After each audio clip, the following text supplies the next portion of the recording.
السلام علیکم دوستو، میں ہوں اشفاق احمد اور آپ دیکھ رہے ہیں اشفاق ٹی وی۔ دوستو، آج کے دور میں ہر انسان چاہتا ہے کہ راتوں رات شہرت حاصل کر لے۔ شہرت ایک نشہ ہے۔ کچھ لوگ شہرت پانے کے لیے دن رات ایک کر دیتے ہیں اور ان میں کچھ ایسے بھی ہوتے ہیں جو جلد از جلد شہرت پانے کے لیے بہت سی احمقانہ اور بڑی غلطیاں کر بیٹھتے ہیں۔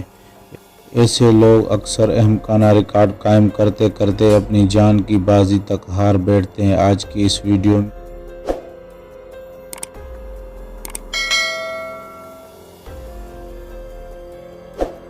حارث سلیمان۔ دوستو، حارث سلیمان کا اصل تعلق پاکستان سے تھا مگر اس کو امریکہ کی نیشنلٹی تھی۔ یہ ایک کم عمر نوجوان 30 دن میں پوری دنیا کو چکر لگا کر ورلڈ ریکارڈ بنانا تھا۔ حارث اور اس کا باپ 19 جون 2014 کو امریکہ کی ریاست انڈیانا سے روانہ ہوئے اور ان کی خواہش تھی کہ تھوڑے عرصے میں پوری دنیا کا چکر لگائیں۔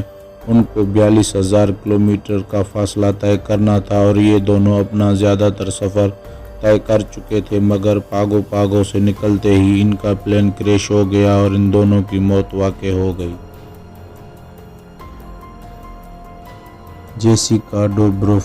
دوستو، جیسیکا ڈوبروف کا تعلق امریکہ سے تھا۔ یہ ایک 7 سالہ پائلٹ تھی۔ اس نے نہایت ہی کم عمر میں جہاز کی ٹریننگ لی۔ اس نے جب ٹریننگ لی اس کی عمر صرف 6 سال تھی۔ یہ کم عمر پائلٹ بننا چاہتی تھی۔ 1996 میں یہ اپنے فلائٹ ٹیچر کے ساتھ جہاز میں سوار تھی اور اس کے ساتھ اس کا باپ بھی اس فلائٹ میں تھا اور بدقسمتی سے اس دن موسم بھی بہت خراب تھا۔ موسم جہاز اڑنے کا بالکل نہیں تھا لیکن جیسیکا کا ضد تھا، اس لیے جہاز کو جیسے ہی ٹیک آف کرایا تو جہاز دوران ٹیک آف پھسل گیا اور کریش ہو گیا، جس کی وجہ سے باپ بیٹی کے ساتھ 3 عملے کے لوگ بھی واقعے پر ہی جاں بحق ہو گئے۔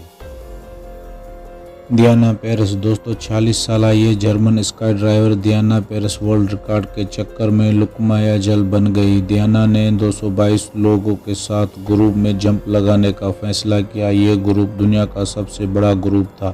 ان کو جہاز میں ایک ساتھ سے کودنا تھا اور ایک ساتھ سے پیراشوٹ کھولنے تھے۔ ڈیانا نے جب جمپ لگایا تو بدقسمتی سے اس کا پیراشوٹ نہیں کھلا اور ڈیانا ورلڈ ریکارڈ بناتے بناتے موت کے منہ میں چلی گئی۔ جواد پیلسبانیا۔ دوستو، 44 سالہ ایرانی ریڈ ریول بیٹ ورلڈ ریکارڈ بنانے کی کوشش میں لقمہ اجل بن گیا۔ جواد ایک بہترین اور خطرناک موٹر سائیکلسٹ تھا جس نے 2005 میں موٹر سائیکل پر لوگوں کو لانگ جمپ لگا کر حیران کرنے کا فیصلہ کیا، جس نے دنیا کو دکھانے کے لیے 22 بسز کو ایک ساتھ جوڑ دیا۔ 22 بسز کا فاصلہ ٹوٹل 209 فٹ بن گیا۔ بدقسمتی سے یہ صرف 13 بسز کو ہی عبور کر پایا اور درمیان میں ہی بری طرح گر گیا اور زخمی ہو گیا اور ان چوٹوں کی وجہ سے یہ جان کی بازی ہار گیا۔ جیسیکا بیسنائک۔ دوستو، آج کا آخری اور مضحکہ خیز ترین ریکارڈ 24 سالہ سری لنکن جیسیکا کا ہے جس نے خود کو زندہ دفنانے کا فیصلہ کیا اور وہ ایک 10 فٹ گہرے کھڈے میں سو گیا اور اوپر مٹی ڈلوائی۔ جب اس کو سانس لینے میں تکلیف ہوئی تو اس نے ایک اندر لکڑی کے چیمبر میں پناہ لی۔ صبح 9:30 پر جب اس کو کھود کر نکالا گیا تو یہ مکمل بے ہوش تھا اور تھوڑی دیر بعد ڈاکٹر نے چیک اپ کر کے اس کی موت کا اعلان کر دیا۔ دوستو، آج کی ویڈیو کیسی لگی کمنٹ سیکشن میں ضرور بتائیں۔